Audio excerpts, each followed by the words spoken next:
Hi, Andrea here for leadsandconversion.com, and with this video I want to help you answer one question.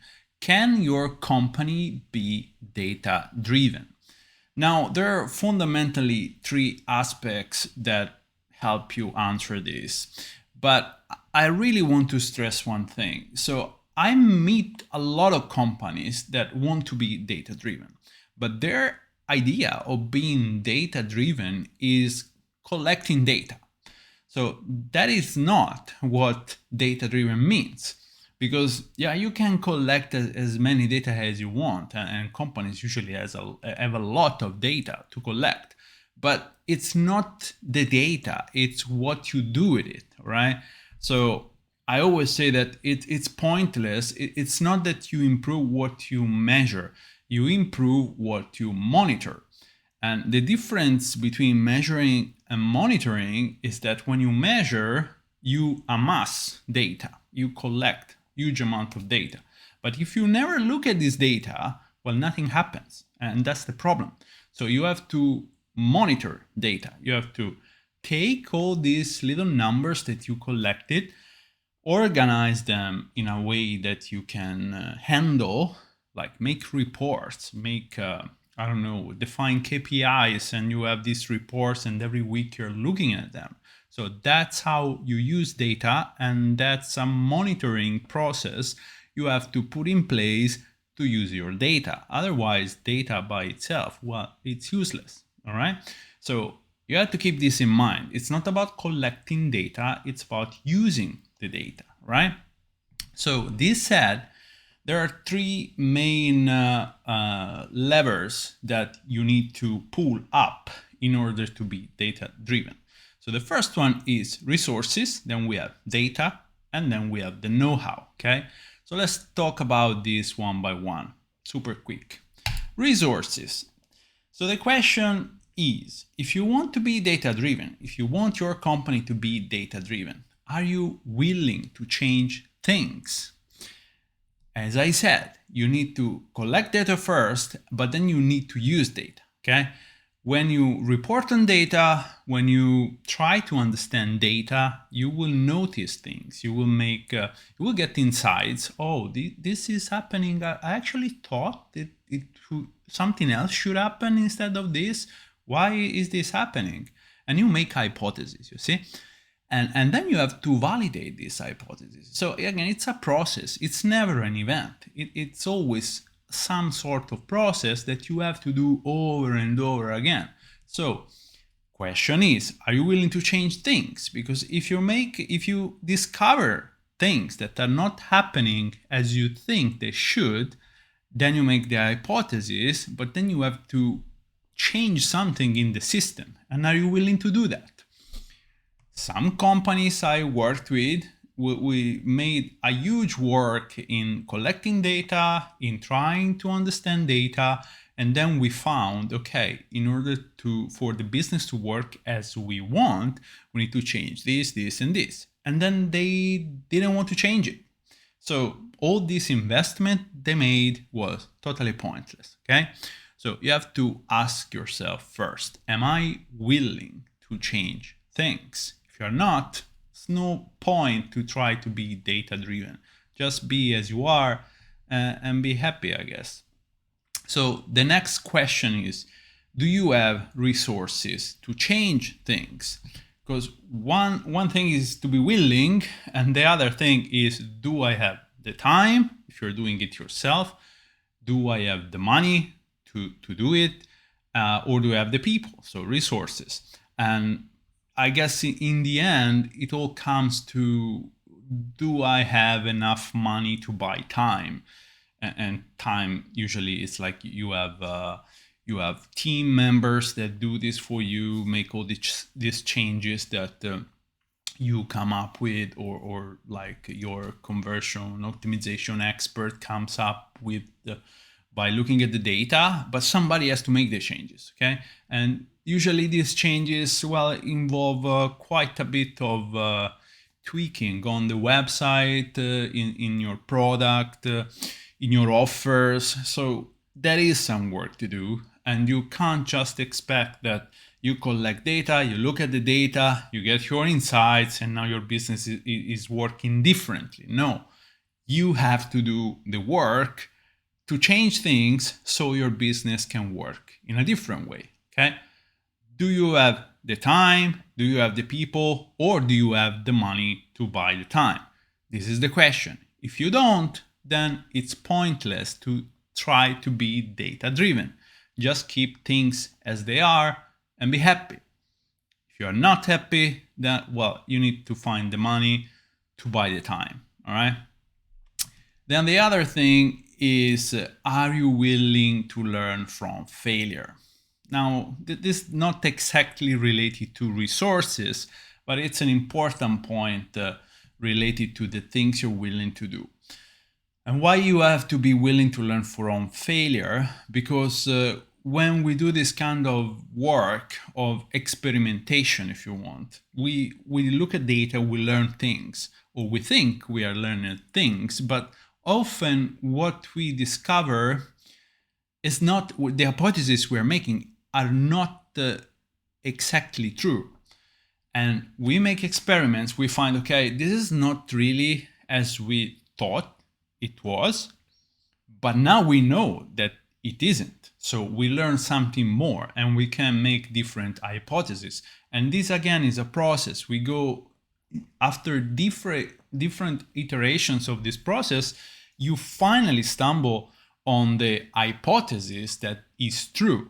And this hypothesis brings an uplift to your business, okay? So usually you make 10 experiments and out of 10, maybe 3 are good. Maybe 3 give you the uplift that you wanted, but the other 7, they result in failure. So if this is something that upsets you, well, it's very unlikely that your conversion rate optimization program would be successful, because you are more upset than you are happy when you're running this program. So in this kind of programs, data-driven programs, it's all about discovering things. It's the enjoyment. Okay, we all care about money. We all want to make more money, but the enjoyment comes from the learning process, okay? And again, it's a process. It never ends. We always have data. There is always things we can improve, and it's your duty as someone who runs a company with data. Your duty is to make the system work better, right? And so part of the process is failing. And again, this is just how the process is. So there is no shame in failing. Instead, you should embrace the failing. So, okay, I failed just 3 times. I need to fail more because I know that usually like 30% of the attempts bring a good result. So I haven't tried enough. That's the mindset, okay?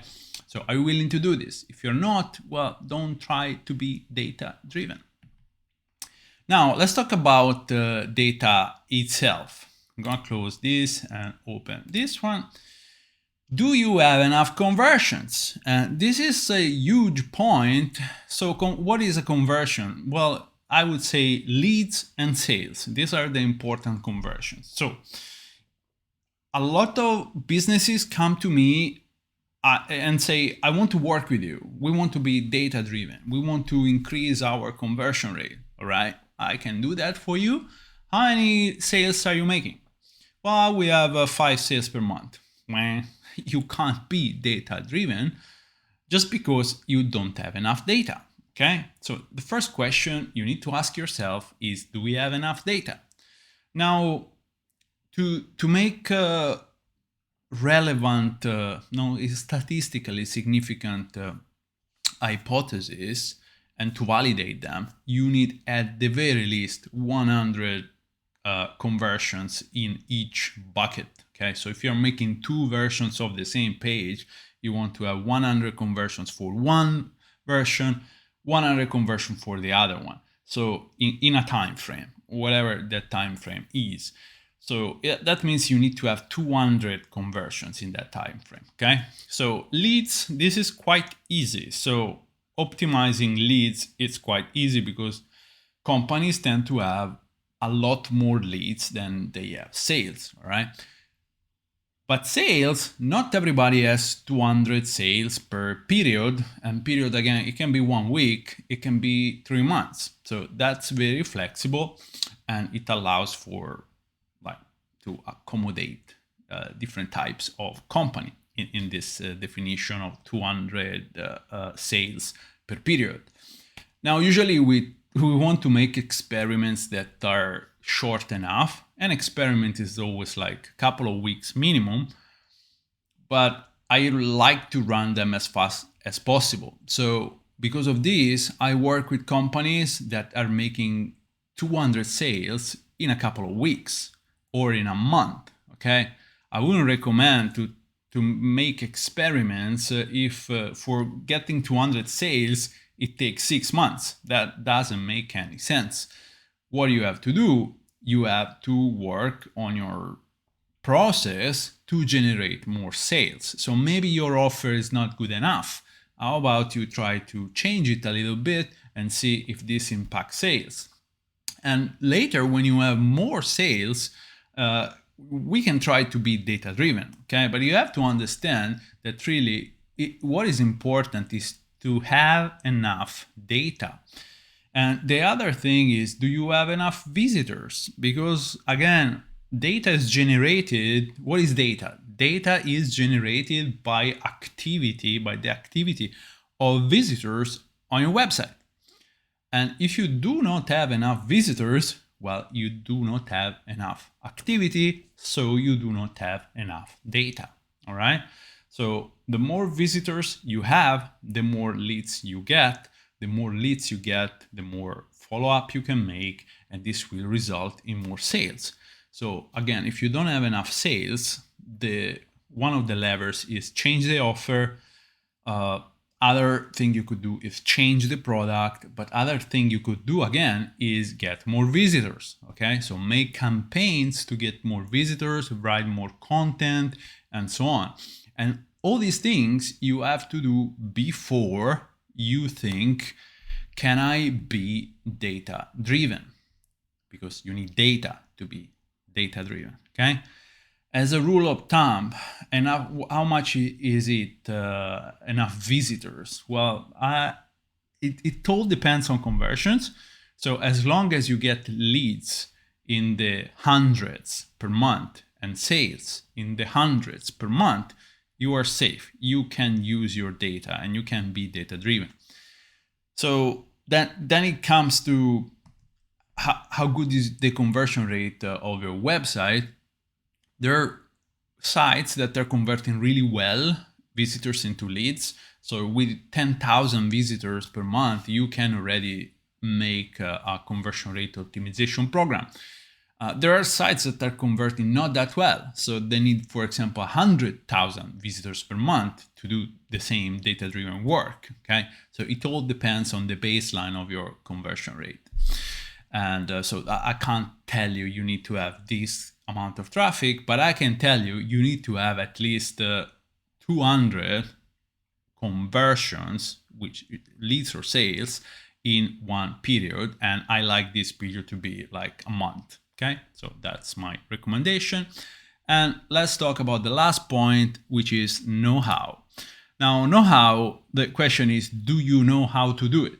You want to be data-driven. Do you know how to do it? Yeah, that's the first question here. That's obvious. So if you don't have to know yourself how to do it, although it's very good if you have a grasp of what you are trying to accomplish, yeah, but you can hire people to do this work for you, to guide at least your team to do the work, okay? And this is exactly what I do with my clients, okay? I lead their team to make all this, look at the data, get the insights, make the hypothesis, and then run the experiments, okay? You can get people like me, you can get me to do this for you, but you need to understand the process. Okay, this is very important because otherwise there is misalignment between what you're trying to accomplish and what we are going to do instead. So you need to have some know-how on the process.